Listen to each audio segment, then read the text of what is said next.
cemburu itu bermanfaat. Cemburu sebagaimana perasaan lainnya adalah salah satu sarana yang ditanamkan oleh Allah pada manusia untuk menjaga tatanan hidup bermasyarakat agar para anggotanya bisa menjaga kehidupan harmonis dan saling menghormati. Nah, ini kerangka umumnya kita menghargai apapun yang diciptakan oleh Allah. Nah, Allah menciptakan perasaan pada kita. Perasaan kita itu bermacam-macam.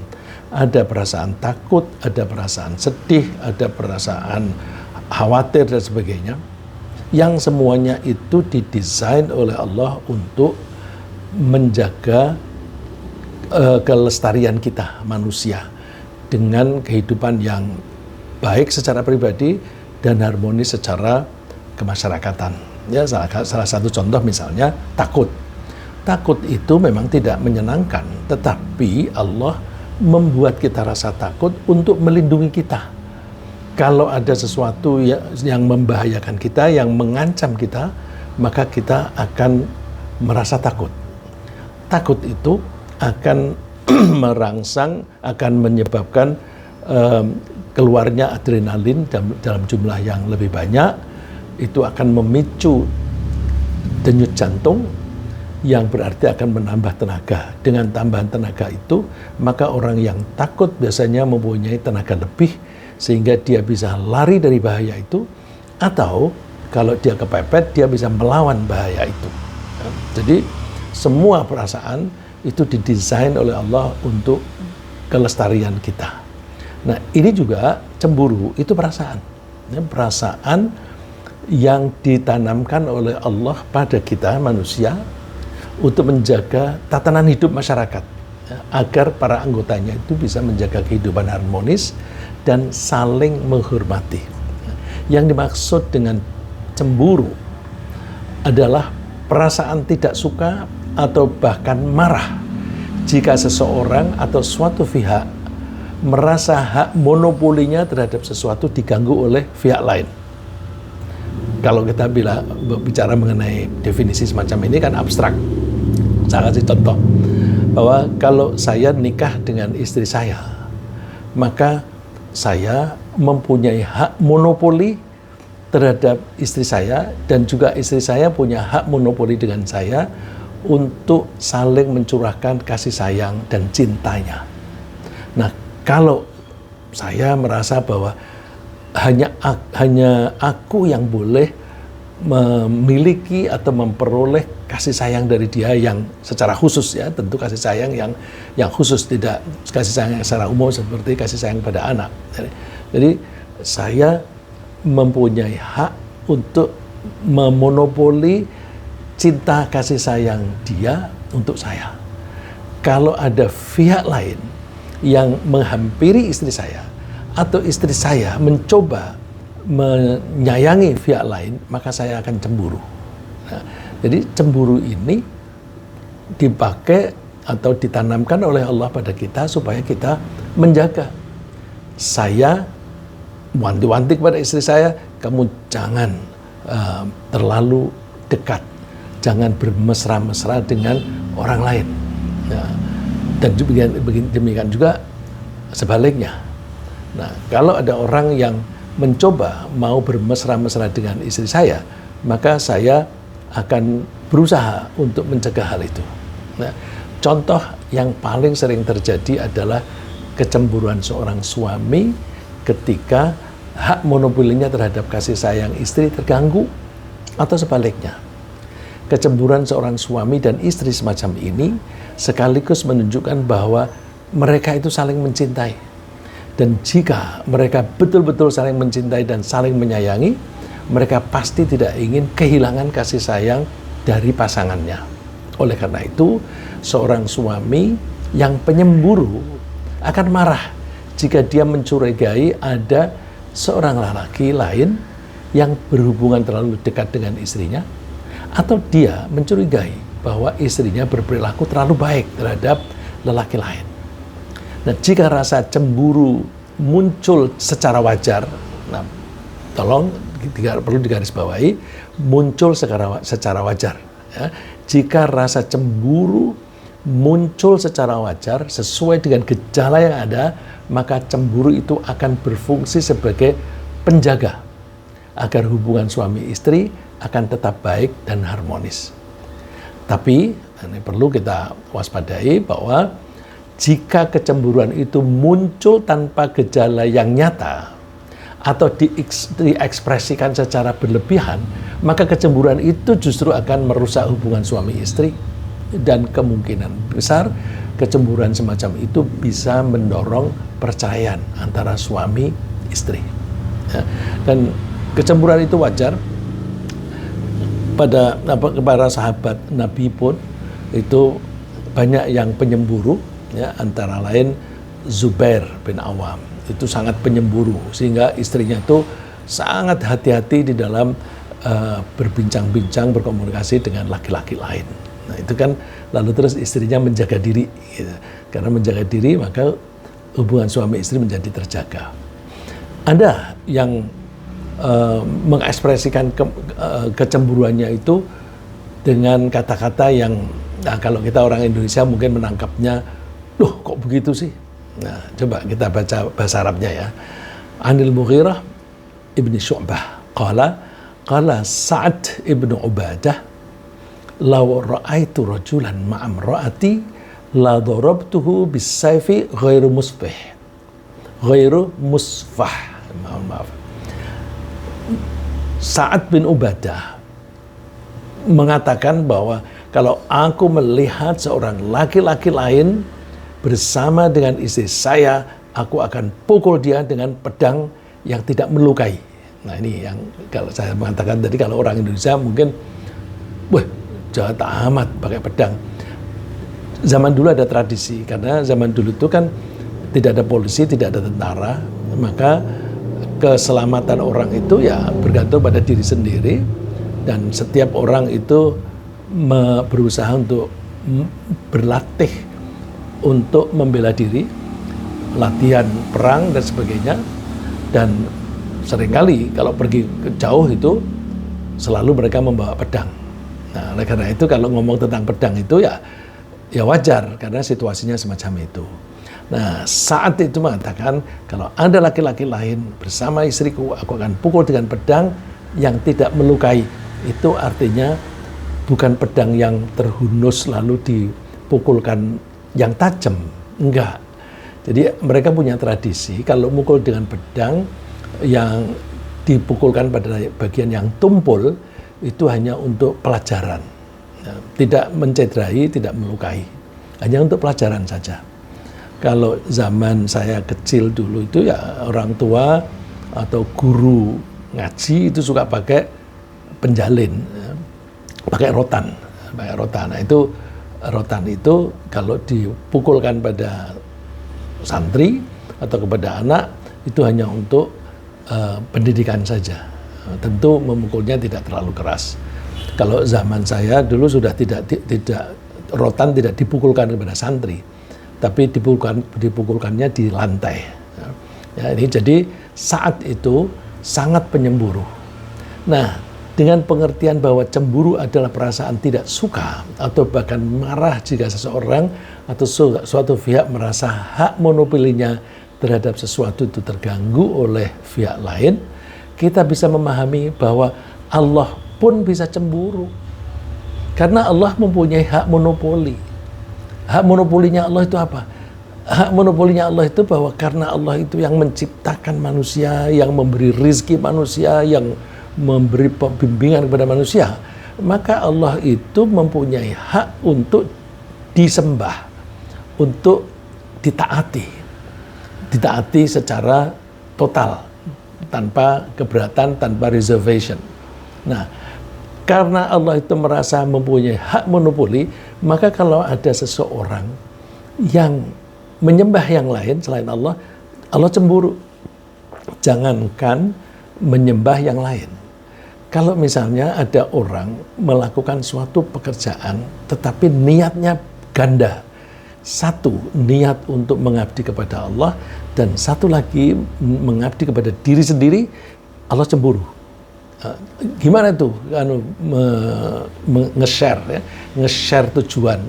Satu mengabdi kepada Allah dan satu untuk mengabdi diri sendiri. Contohnya misalnya puasa. Kenapa kamu puasa Senin Kemis? Iya, satu aku ingin dapat pahala dari Allah. Aku ingin mengabdi kepada Allah. Satu. Yang kedua, aku ingin puasa 2 kali seminggu supaya aku bisa kurus, bisa lebih sehat. Menguruskan badan, menjaga kesehatan diri, itu kan mengabdi pada diri sendiri. Jadi orang itu puasa, tetapi niatnya double. Satu mengabdi kepada Allah, satu mengabdi kepada diri sendiri. Itu nggak boleh. Allah bisa cemburu, karena Allah maunya, ya udah puasa itu lakukan untuk aku saja. Jangan untuk yang lain. Sedekah juga begitu. Kalau bersedekah, ya hanya untuk Allah. Untuk mendapatkan pahala dari Allah atau untuk mendapatkan ridho Allah. Tapi kalau sedekah, aku mau bersedekah supaya dia nanti memilih aku menjadi anggota DPR. Itu sudah double, sudah menggandakan. Itu nge-share tujuan. Nge-share itu bahasa Inggris ya, sharing, share. Bahasa Arabnya syirk, orangnya musyrik gitu. Jadi kita tidak boleh menyekutukan atau menggandakan tujuan dalam pengabdian. Kita harus hanya mengabdi kepada Allah saja, seperti firman Allah, "Wa ma khalaqtul jinna wal insa illa liya'budun." Aku tidak menciptakan jin dan manusia kecuali supaya mereka mengabdi kepadaku. Nggak ada tujuan yang lain. Nggak ada tujuan mengabdi kepada yang lain, itu nggak ada. Ya. Nah, karena Allah adalah satu-satunya pihak yang memiliki hak monopoli atas pengabdian dari seluruh manusia, maka Allah menganjurkan manusia untuk memurnikan pengabdian mereka hanya kepada Allah saja, tanpa membagi pengabdiannya kepada yang lain. Ya, seperti firman Allah, "Wa ma umiru illa liya'budullaha mukhlishina lahud-dina hunafa." Mereka manusia itu tidak diperintah kecuali hanya untuk mengabdi kepada Allah sambil memurnikan tujuan, memurnikan niat hanya untuk Allah saja secara lurus, hunafa, secara lurus. Jadi ini mengukuhkan bagaimana cara melaksanakan ayat yang kita baca pertama tadi. Allah menciptakan manusia dan jin hanya untuk mengabdi kepadanya. Nah, terus dipertajam dengan ini, mengabdi kepada Allah khusus. Niatnya, tujuannya hanya untuk Allah saja, tidak untuk yang lain. Terus dibuktikan dengan wa yuqimus salata wa yutuz zakah wa dzalika dinul qayyimah. Niat mengabdi kepada Allah itu adalah melaksanakan semua perintah-perintah Allah, termasuk menegakkan sholat, menunaikan zakat. Itu semuanya harus dilakukan untuk Allah saja. Tidak boleh sholat untuk pamer, kemudian mengundang kameramen, undang media, terus dia sholat, terus ditayangkan di media-media, baik media media yang resmi maupun yang pribadi. Itu disiarkan supaya apa? Ada kesan bahwa aku orang Islam yang baik, bahkan aku bisa menjadi imam. Maka pilihlah aku jadi anggota presiden, jadi anggota DPR, kepala daerah, atau menjadi presiden. Nah, itu Allah mempunyai hak monopoli. Maka kalau ada orang yang tidak memberi kesempatan, tidak mencurahkan pengabdiannya kepada Allah secara murni, Allah cemburu. Nah, berdasarkan pemahaman semacam ini, kita bisa mengerti jika dikatakan bahwa Allah bersifat penyemburu. Yakni Allah akan cemburu jika ada orang yang tidak mengabdi kepadanya, tetapi mengabdi kepada yang lain. Allah juga cemburu jika ada orang yang mendua dalam pengabdiannya, yaitu mengabdi kepada Allah sambil mengabdi kepada pihak lain. Misalnya, pergi umroh. Pergi umroh, niat satu untuk mengabdi kepada Allah, beribadah. Ya, satu sisi. Di sisi lain, untuk menarik simpati masyarakat muslimin. agar memilih dia sebagai calon kepala daerah, calon kepala negara, atau calon anggota DPR, atau untuk pujian saja. Nah, kayak kita itu hati-hati kalau mau pergi umroh, kita kalau minta doakan itu konteksnya yang betul-betul personal, yang betul-betul mohon didoakan supaya lancar. Tetapi banyak orang mengumumkan dan bahkan terus kemudian mengundang orang-orang, bapak-bapak, ibu-ibu, saya mohon doanya, saya mau pergi umroh. Umroh itu ibadah. Kenapa diumumkan begitu? Bapak-bapak dan ibu-ibu, saya besok mau pergi ke masjid sholat berjamaah subuh. Itu ibadah, nggak usah diumumkan begitu. Umroh juga ibadah, nggak usah diumumkan seperti itu. Jalan aja, ya. Nah, dalam kaitannya dengan kecemburuan Allah, Rasulullah SAW menyatakan bahwa beliau Rasulullah sendiri lebih penyemburu daripada Sa'ad bin Ubadah tadi. Sedangkan Allah bahkan lebih penyemburu lagi daripada Nabi Muhammad.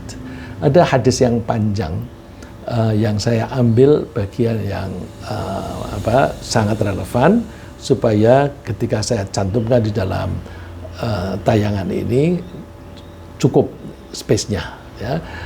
Fabalagha dzalika Rasulullah sallallahu alaihi wasallam faqala ta'jabuna min ghairati Sa'd wallahi la ana aghyaru minhu wallahu aghyaru minni. Kabar bahwa Sa'ad bin Ubadah itu sangat penyemburu sampai mengancam orang yang terlalu dekat dengan istrinya. Rasulullah mengatakan, kalian heran ya dengan kecemburuan Sa'ad? Demi Allah, aku lebih penyemburu daripada Sa'ad, dan Allah lebih penyemburu dari aku. Nah, dari sini kita bisa memahami bahwa cemburu ini tidak hanya di bidang birahi. Kita yang seringkali mengartikan cemburu itu kan di bidang dorongan birahi, ya, terutama anak-anak muda yang misalnya baru jatuh cinta, kemudian dia tuh ingin lebih dekat dan suatu saat ingin menikahinya. Nanti kalau ada pemuda lain yang menghampiri, mungkin menghampiri untuk menyampaikan pesan sesuatu, udah curiga. Wah, jangan-jangan dia menaksir dia. Nah, itu kecemburuan yang belum waktunya, yang tidak semestinya, karena kan itu bukan istrinya, gitu kan. Nah, berdasarkan kecemburuan pula Allah mengancam akan menimpakan siksaan atas orang-orang yang lebih mencintai pihak lain daripada cintanya kepada Allah, seperti cinta mereka kepada sanak saudara atau kepada harta. Dengan demikian Allah memiliki hak untuk diprioritaskan dalam memperoleh cinta dari hamba-hambanya. Coba firman Allah ini sampai Allah mengancam, Qul in kana aba'ukum wa abna'ukum wa ikhwanukum wa azwajukum wa ashiratukum wa amwalun iqtaraftumuha wa tijaratun takhshawna kasadaha wa masakin tardawnaha ahabba ilakum minallahi wa rasulihi wa jihadin fi sabilihi fatarabbasu hatta ya'tiyallahu bi'amrih. Katakan, hai Muhammad, kalau bapak-bapakmu, ibu-ibumu, anak-anakmu, saudara-saudaramu, pasanganmu, suami atau istrimu, dan kerabatmu, dan harta yang kamu kumpulkan itu, serta perdagangan yang kamu takut merugi itu, serta rumah-rumah yang kamu sukai itu, kamu lebih mencintai mereka daripada cintamu kepada Allah dan Rasul-Nya dan kepada cinta kepada berjuang di jalan Allah, maka tunggu sampai Allah akan mendatangkan keputusannya.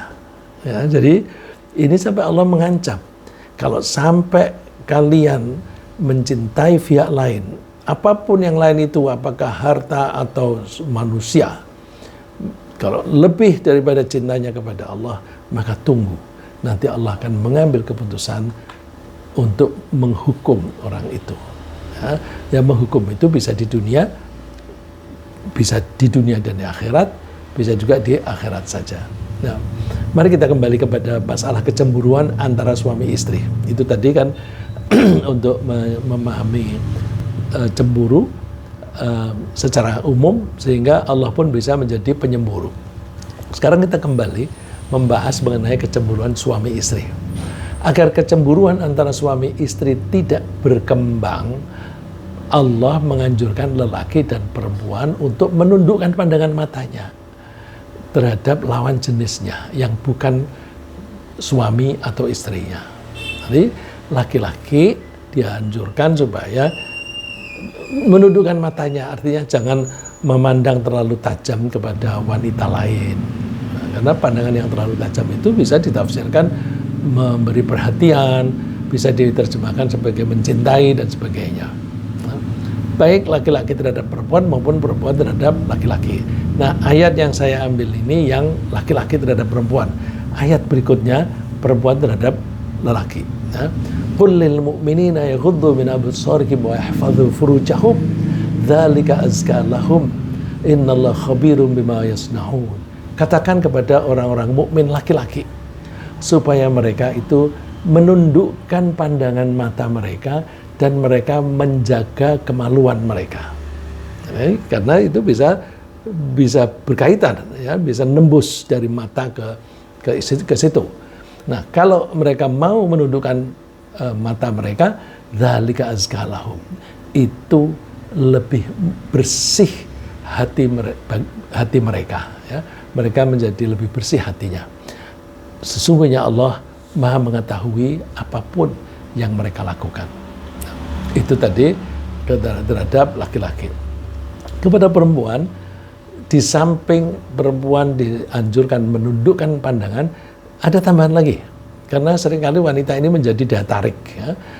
Allah juga melarang wanita menampakkan auratnya dan perhiasannya kepada lelaki yang bukan suami atau kerabat dekatnya. Karena hal itu bisa membangkitkan dorongan birahi dari pihak lelaki itu, yang kemudian bisa membangkitkan rasa cemburu pada suami dari wanita tersebut, atau membangkitkan kecemburuan istri dari lelaki itu. Ya. Jadi dijaga, jangan sampai suami wanita ini cemburu, dan juga jangan sampai istri laki-laki itu cemburu. Wa qul lil mu'minati yaghdudna min absarihinna wa yahfazna furujahun. Ayat ini panjang, ya. Saya terangkan saja bahwa katakan juga kepada para wanita supaya mereka itu mau menundukkan matanya dan mau menjaga kemaluannya, dan mereka tidak boleh menampakkan perhiasannya kecuali yang kelihatan saja. Ya, perhiasan itu kan bisa berupa pakaian, bisa berupa leontin, bisa anting, bisa gelang, bisa cincin. Gelang itu bisa juga gelang tangan, bisa gelang kaki. Zaman dulu banyak juga wanita yang memakai gelang kaki, kemudian ada bunyi-bunyiannya, kerincing-kerincing begitu, ya. Jadi itu menjadi daya tarik. Nah, Allah menganjurkan supaya para wanita itu tidak menampakkan perhiasan mereka sambil mereka itu menutupkan pakaiannya sampai ke dada. Ini yang dimaksud kerudung itu sampai menutup ke dada. Ini kalau di Indonesia ini banyak yang memakai pakaian model ini, teman-teman, saya tidak usah menyebut organisasi deh, ya. Ada beberapa teman kita wanita yang mengikuti organisasi tertentu, itu pakaiannya pakai kerudungnya itu sampai menutupi dada, ya, sehingga bentuk lekuk-lekuk tubuhnya itu tidak kelihatan. Dan mereka jangan menunjukkan perhiasannya kecuali kepada suaminya, kepada bapaknya sendiri, kepada bapak dari suaminya, ya, bapak mertua, kepada anak kandungnya sendiri, kepada anak suaminya, jadi anak tiri, dan juga tidak menampakkan kepada saudara laki-laki mereka, kecuali kepada saudara laki-laki mereka atau anak dari saudara laki, keponakan, ya. Atau boleh menampakkan perhiasannya pada anak saudara perempuan atau kepada budak mereka. Itu mereka boleh. Nah, kecuali juga kepada pembantu ya, kalau perempuan, orangnya perempuan mempunyai pembantu laki-laki, tapi pembantu laki-laki ini yang sudah tua, yang sudah tidak punya minat terhadap wanita, juga boleh juga kepada anak-anak yang belum tahu tentang aurat wanita. Terus jangan pula para wanita itu memukul-mukulkan kakinya supaya ketahuan bahwa dia itu memakai gelang kaki. Jadi karena kepengen ketahuan bahwa dia memakai gelang begitu, entah kakinya itu dijejakkan bagaimana supaya ada bunyi-bunyiannya, itu saja tidak boleh.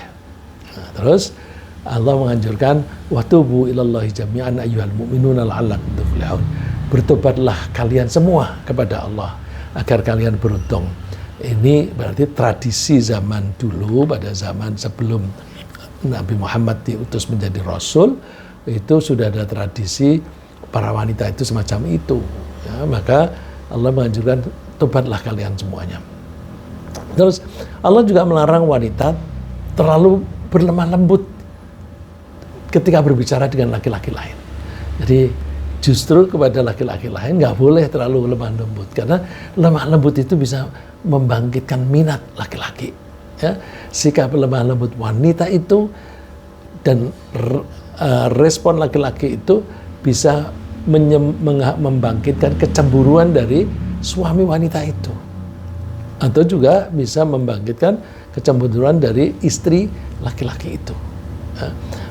Ini perintah Allah kepada para istri Nabi, ya, dan para ulama mengatakan bahwa hukum yang berlaku untuk para istri Nabi ini juga berlaku untuk wanita-wanita muslimat selain istri Nabi. Ya nisa'an Nabi lastunna ka'ahadim minan nisa'i in ittaqaitun. Wahai para istri Nabi, kalian itu tidak sama dengan wanita-wanita lain kalau kalian bertakwa. Nah, jadi ada keterangan juga kalau mereka itu bertakwa, pahalanya itu berlipat karena mereka menjadi teladan. Tapi sebaliknya di ayat sebelum ini itu ada ancaman bahwa para istri Nabi kalau berbuat dosa, dosanya itu berlipat karena mereka bisa ditiru oleh orang-orang lain. Ya. Fala takhdha'na bil qaul, maka hendaklah para wanita ini tidak merendahkan suaranya ketika berbincang-bincang, tidak terlalu lemah lembut. Karena apa? Fayadma alladhi fi qalbi maradu wa qulna qawlan ma'rufa. Nanti bisa orang yang di hatinya itu ada penyakitnya menjadi terbangkit dorongan seksualnya. Nah, jadi kalau orang hatinya itu ada penyakit itu misalnya dia memang terbiasa dengan melihat bagian dari wanita, atau dia suka bergaul yang berlebihan dengan wanita lain, itu kan penyakit hatinya bisa tumbuh. Nah, karena itu para wanita ini, terutama para istri Nabi, dianjurkan waqulna qaulan ma'rufa. Kalian berbincang-bincang dengan kata-kata yang baik. Nah, yang baik ini jangan terlalu lembut, tapi ya jangan galak-galak. Ya. Jangan galak-galak, yang biasa saja untuk menjaga harga diri. Nah. Kemudian Rasulullah juga melarang dengan keras agar seseorang laki-laki tidak mengunjungi perempuan yang merupakan istri orang lain. Jadi ada perempuan istri orang lain, terus ada laki-laki yang mengunjungi wanita itu. Rasulullah melarangnya. Meskipun lelaki itu adalah saudara iparnya sendiri. Nah, ini terutama kalau suaminya tidak ada. Kalau suaminya tidak ada, kalau ada suaminya di rumah, nggak masalah. Tapi kalau mau berkunjung ke saudara ipar perempuan, tanya dulu ada suaminya nggak. Kalau nggak ada suaminya nggak usah datang. Tapi kalau ada suaminya, aku mau datang. Ya.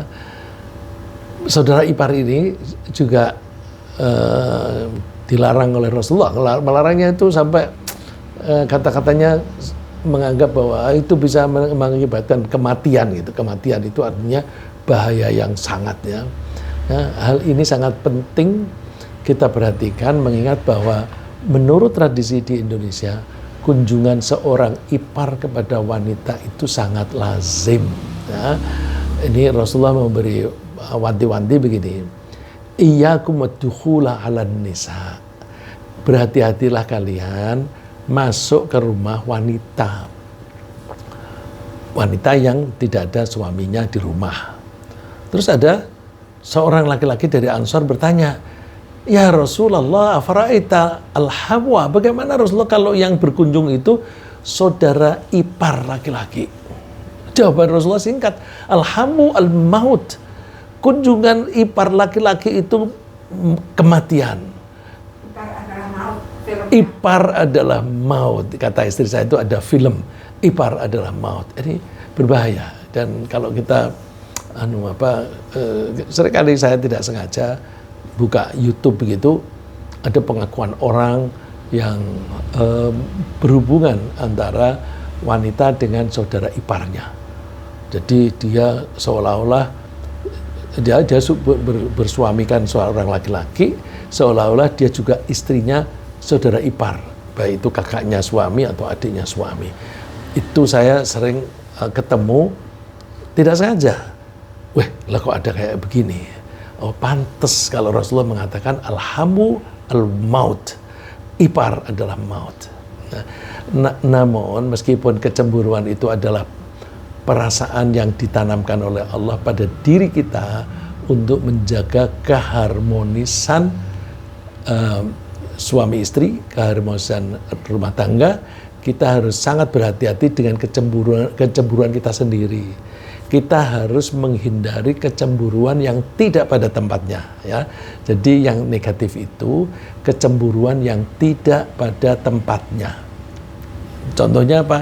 Kecemburuan yang muncul tanpa ada gejala. Gejalanya nggak ada tapi cemburu. Wah, itu kan nggak realistis. Atau tidak ada alasan yang jelas, yang nyata. Atau kecemburuan yang diekspresikan secara berlebihan. Ya memang ada gejalanya, tetapi ekspresinya berlebihan. Itu juga nggak baik. Ya, ada orang yang saking cemburunya itu, istrinya pulang dari kuliah, turun dari becak, terus si temennya itu yang satu masih di becak, yang wanita yang satu ini turun dan masuk rumah. Begitu dibukai pintu oleh suaminya, langsung dipukul oleh suaminya. Wah, karena kecemburuan. Padahal si teman yang satu becak ini perempuan, jadi sama-sama perempuan. Tapi karena datang pulangnya terlambat, itu dicurigai bahwa dia telah bersama dengan orang lain. Nah ini berlebihan. Nggak ada alasan, nggak ada bukti kok dia cemburu sampai memukul lagi.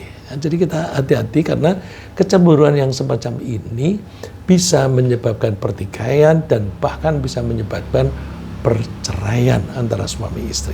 Nah, ini ada contoh ya. Masya Allah, mudah-mudahan ini tidak mengurangi hormat kita kepada istri Nabi dan kepada para sahabat Nabi. Nah, ini peringatan untuk kita. Ini kebetulan ceritanya mengenai Ibu Aisyah. Tolong cerita ini kita ambil pelajarannya, tapi tanpa kita menganggap buruk terhadap Ibu Aisyah.